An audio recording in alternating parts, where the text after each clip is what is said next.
huomenta vaan. Kello on 7:30, torstai 23. päivä marraskuuta. Ja mä tässä pikkasen venyttelen noita lonkan koukistajia ennen kuin me lähdetään lenkille. Aamu alkaa taas ihan normaalisti tosiaan aamulenkillä. Katsotaan, jos me lähdetään pikkasen eri reittiä kävelemään.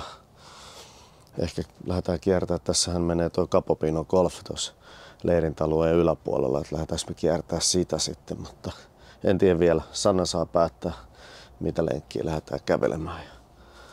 Hyvät 9 tunnin yöunet alla, aika pirteä olo, hyvä fiilis kyllä tähän päivään. Katsotaan minkälainen päivä tästä tulee. Joo, nyt ollaan täällä Capopino campingin niinku yläpuolella. Sanna kiipeää. Tää ei tässä kuvassa näytä jyrkältä. Tää on oikeesti aika jyrkkä mäki tähän ylös. Ja mä mittasin. Okei, Sanna mittaa tän korkeuden. Ja oota vähän.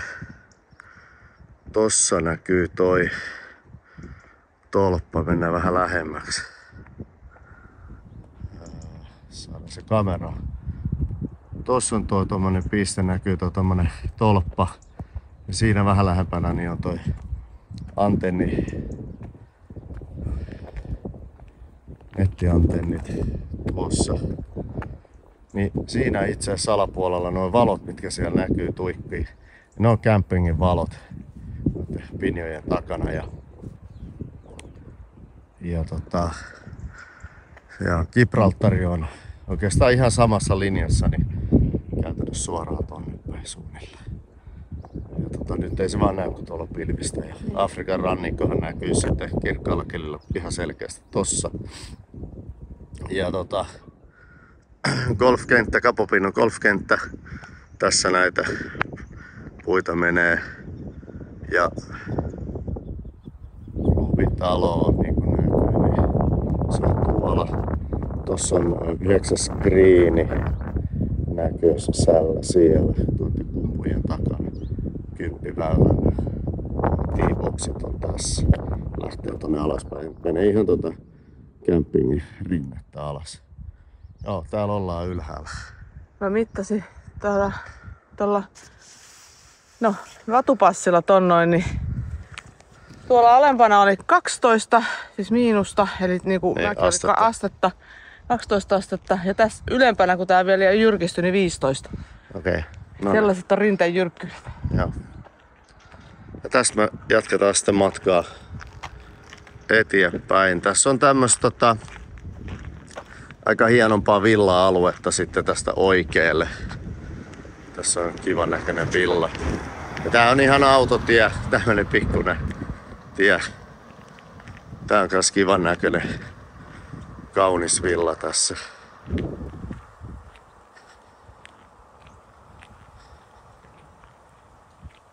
Joo. Mutta mennään me jatkaa kävelylenkkiä eteen. Vielä on hiljasta golfkentälläkin. Kello on ihan just vähän vaille 8.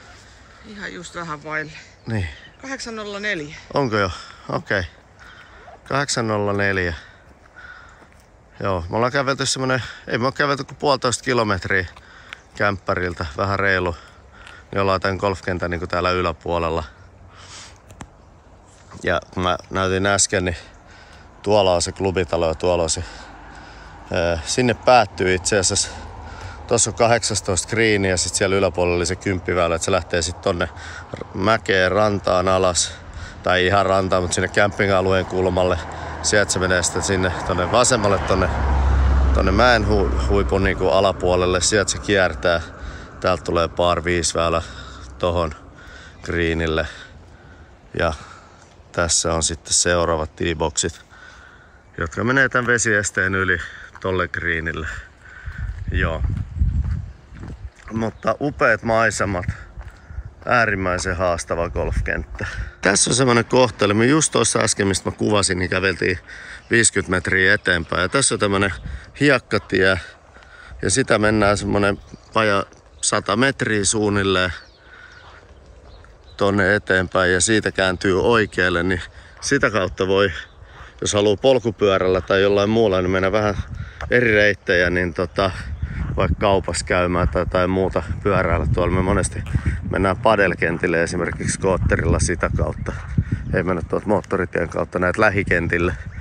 Tänään ajattelin muutenkin vähän ehkä esitellä pikkasen tätä ympäristöä Skoballakin ja käydä muutama padelklubi tuossa läpi. Mä koitan saada jonkun treenitunnin jostain, mutta en tiedä.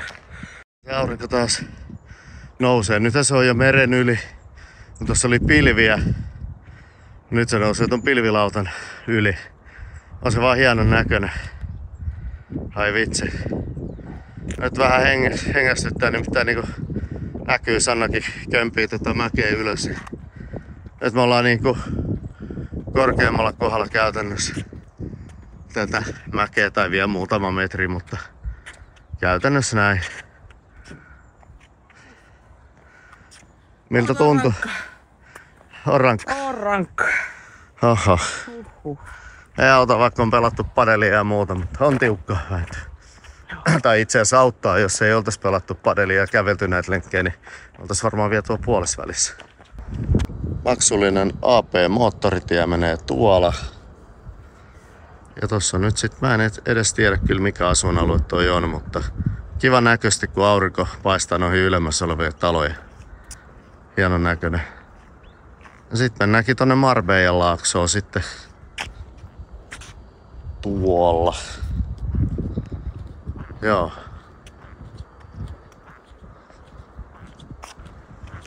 Tätä asuinaluetta tästä, tää on niinku täällä golfkentän toisella puolella ja laskeutuu tonne alas. Ja tää rakennetaan lisää, niin tätä tästä sitten oikein kutsutaan Artola. Ja niin kuin mä sanoin silloin, kun me mentiin siellä yksi aamu siellä rannalla käveltiin, niin siellä oli ne Artola Dunes ja Artolan dyynit, niin tää on tosiaan niinku Artola ja kovasti rakennetaan tälle alueelle lisää. Ja tää on ihan niinku Camping Capopinon niinku rannalta katsottuna vasemmalla puolella. Täällä on tämmösiä, vasemmalla oli moderneja ja sitten tässä on vähän tämmösiä perinteisemmän andalusialaisen talon näköisiä taloja. Ihan nätin näköistä nämä perinteiset talot kanssa. Ihan nätin näköistä kyllä.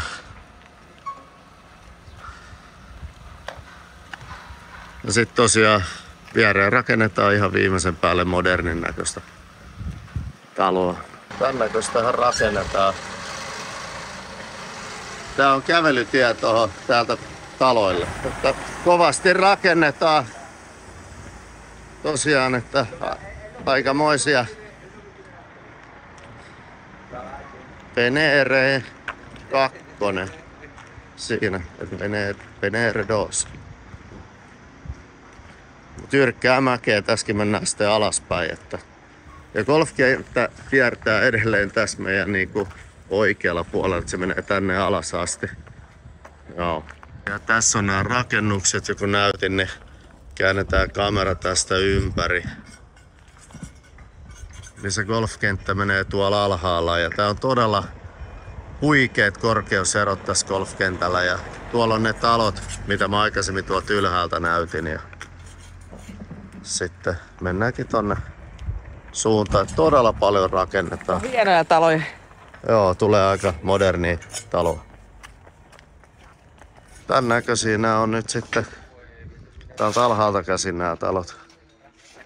No, isoilla terasseilla ja näin poispäin.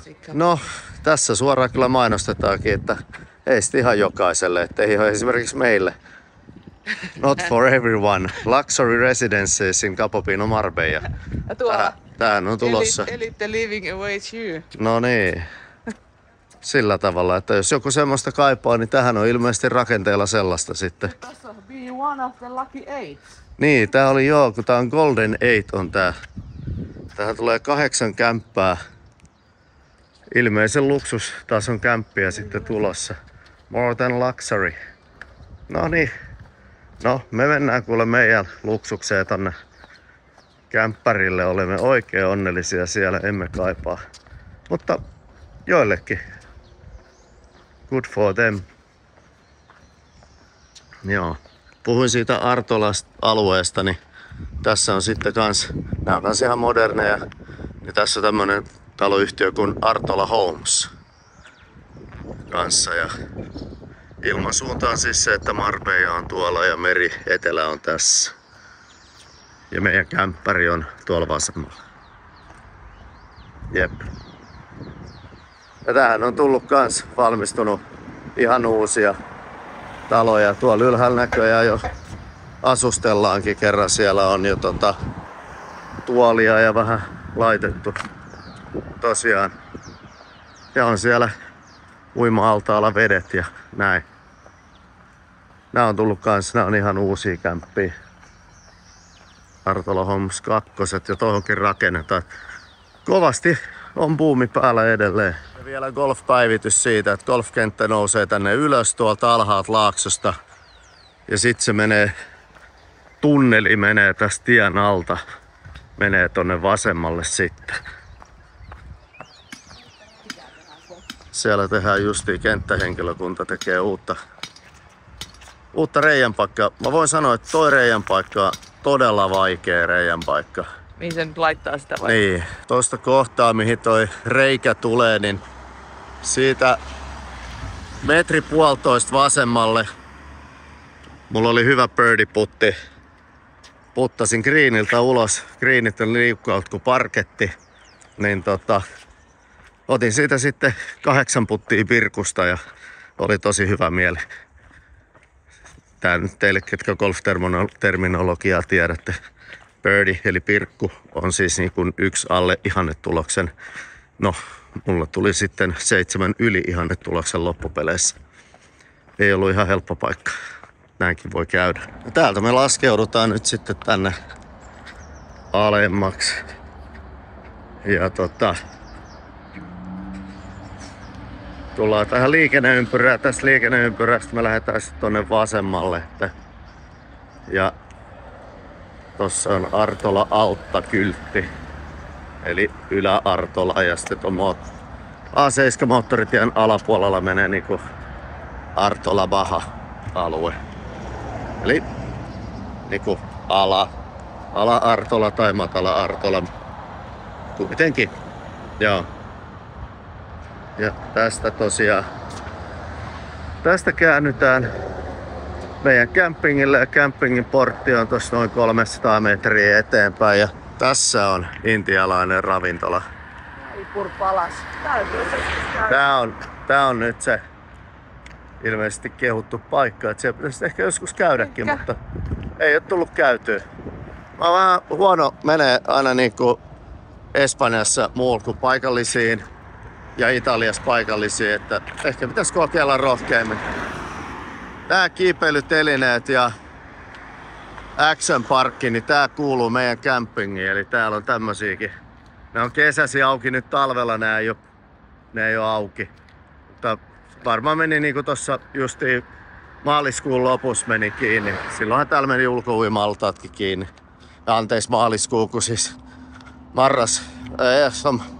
lokakuun lopussa menee ihan sekaisin kuukaudet. Tällainen pieni välialue. No tää on just se possulaks, mitä ne sanoo. Tää portti. Tän portin ne avaa sitten, tää tämmönen sivuportti, jos tuut valtavalla autolla. Tämmöisellä isoilla autoilla jos tullaan, niin sitten sillä pääsee sitten sisään campingille. No joo, aurinko tulee nyt aika kivasti naamaan. Joo, lähdetään nyt skootterilla vähän kattoo, että minkälainen tämä meidän ympäristö on. Lähdetään samaa mäkeä ylös, missä me aamulenkki käveltiin. Ja joo, mennään katsomaan minkälaista siellä on. Menen katsoa samalla, että olisiko tuolla Finca Naudrupilla, mikä on meidän yksi lähellä oleva padelkenttä, niin jos siellä olisi vaikka mulle valmennusta tarjolla. Katsotaan.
edessä oleva mesta on nyt Oxygen. Tässä on iso kuntosali tuolla ihan ylhäällä ja siellä oli yksi padelkenttäkin ja sitten tuolla edessä tosiaan padelkentät ja siinä on ravintola. Siellä on 16 € tuutti suunnilleen toi päivävuorot.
Ja tässä alhaalla on tosiaan tää Club del Sol.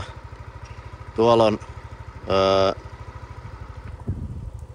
paljon tenniskenttiä, sit siellä on squash-kenttää ja sit siellä on muutamia padelkenttiä. Mutta mun mielestä ne padelkentät on semmosia vanha-aikaisia, missä on betoniseinät. En oo ihan varma, mutta semmonen mielikuva on. Mutta me mennään tosta vähän parista metriä eteenpäin vielä tätä tietä, niin siellä on sit Finca Naudrupin hyvät padelkentät.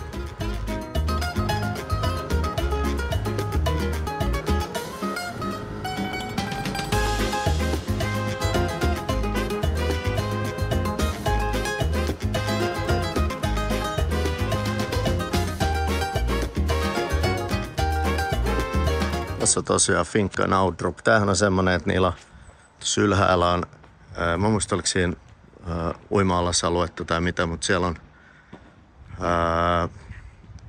jalkapallokenttää ja nää järjestää. Tää on tämmönen niinku urheiluklubi, mitä ne resortti, että ne majoitusta ja kaikkea järjestää, mikä laji tahansa. 4 padelkenttää on ja 2 olisi ainakin vapaampi. Pitää kysyä, onko täällä coachia ja olisiko täältä mahdollisuus saada vaikka valmennusta. Harmi homma. Ei ollut ketään coachia nyt vapaana. Mutta katsotaan. Mennäänpäs eteenpäin. No joo, ajoin nyt tähän Cerrado Aquilan padelkeskuksen luokse ja sainkin varattua tuohon nyt 4 sitten ajan, että tästä täytyy nyt ajella himaa. Olin laittanut tien poikki tuolla ja jotain rakennusjuttuja siellä on, niin piti ajaa tuolta Fugen kautta. Mutta on tässä niinku huikeat maisemat. Jos katsoo, tuolla on nyt Fuge sitten koko tää tässä näin. Ja Mihaksen vuori. Tuolla on Mihaksen valkoinen kylä. Antennivuori tuolla ja sillai. Että on täältä on niinku hienot maisemat, kun pelaa tosta kentältäkin ja niin on merinäköalat ja sillai. Ja tää on hieno muutenkin tää klubi, että täällä on täällä 7 ulkokenttää ja 6 tällaista katettua kenttää. Että täällä on kyllä kiva pelata. No joo, mutta 4 on sit treenit. Nyt mä lähdin kyllä himaan syömään salattia. Lounas hetki. Olihan kovat padeltreenit. Tosiaan nyt oli espanjalainen valmentaja tossa ja vieläkin pukkaa hikeä. Mä luulin, että mulla on kohtuullisen hyvä kunto, mutta tossa alkoi huomaa, että ei niin hirveän hyvä kunto olekaan. Vielä pitää parantaa aikaa hyvin kondista. Joo, ei mitään. Nyt jos lähtee kaupan kautta ja kotiin tekee sitten illallista tai päivällistä, mikä se nyt onkaan. Mutta ruokaa kuitenkin. No, mennään eteenpäin. Ostettiin markkinoilta siis tällaiset niin kuin isot kankaat.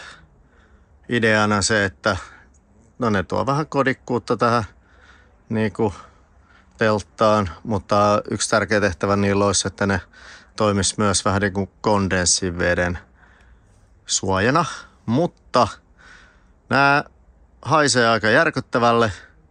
Nyt nämä pitää purkaa tuolta katosta pois ja sitten pestään ne ja katsotaan sitten, jos se sen jälkeen olisi vähän paremmat teille. Tämmönen iltapuuha tuli vielä tähän nyt kaiken lisäksi, ennen kuin pääsee edes ruokaa laittaa. Oli tarkoitus tosiaan tehdä kookkosriisiä ja karrikookkosriisiä ja näin poispäin, mutta mä oon niin väsynyt, että en jaksa. Kello on 7:30, niin mä luulen, että mä paistan vaan äkkiä tuosta pari kanan fileen leikettä tai mitä se nyt oli tossa, mitä tuli ostettua, ja sitten heitetään vaan salattia kylkeen. Se on nyt sitten tän päivän illallinen. Ei jaksa rupea säätää yhtään enää, jos vielä jaksaa illalla tehdä vähän töitä. Veti toi padeltreeni kyllä nyt jostain syystä aivan vedon vekeen. Ja sit kun ähläsin vielä näitten kattoverhojen käy nenäänsä. Oikein se haju on niin voimakas. Niin sain ne tuolta katosta nyt otettua veke. Laitetaan ne likoamaan pesuaineeseen. Katsotaan, jos sitten yön yli saavat likoa siinä ja tuuletellaan ne, kuivataan sitten tuossa auringossa ja tuulessa huomisen päivän. Katsotaan, jos saadaan se haju niistä pois. Mut siis se käy ihan, mä otin pois niitä tosta, niin kävi ihan niinku, tuli melkein niinku allerginen reaktio se. No joo, mutta tämmöstä niin. Tästä ilta oikeastaan oli, että ei me muuta kuin syödään. Mä painon kyllä sitten. En varmaan tunnin, jos tossa töitä jaksaa tehdä. Sitten mä painon kyllä. Jes, moikka. Seuraavan videon pari. Tykkää, jos tykkäsit videosta tai paina peukku. Moikka.